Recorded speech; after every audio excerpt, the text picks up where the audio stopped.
Hello बच्चों, let's see the question. Role of enzyme in reactions. Option A decrease activation energy, option B increase activation energy, option C inorganic catalyst and option D none of the above. So firstly see about the key concept of this question, and here we are going to see about the role of enzyme. देखो जो enzyme है these are made by protein mainly, ठीक है, but some are not made by the protein like ribozyme. तो enzyme है ये कैसे nature के होते हैं? प्रोटीन नेचर के होते हैं और एंजाइम प्रोटीन की टर्शरी स्ट्रक्चर से बनते हैं।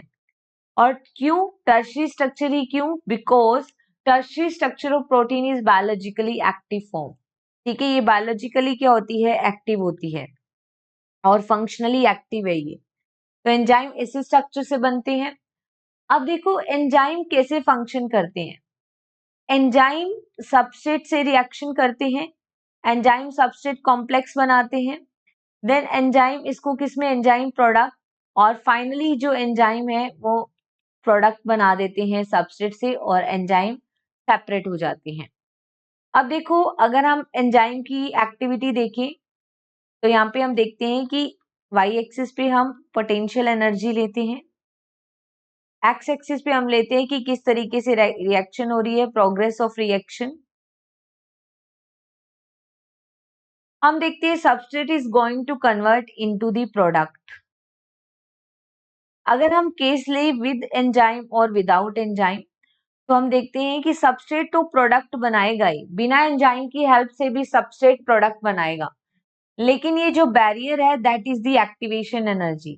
तो एंजाइम की प्रेजेंस में सबस्ट्रेट प्रोडक्ट को जल्दी बना देगा क्योंकि ये एक्टिवेशन एनर्जी डिक्रीज कर देते हैं enzyme. Activation energy with enzyme, और अगर एंजाइम एब्सेंट है तो एक्टिवेशन एनर्जी ज्यादा होगी।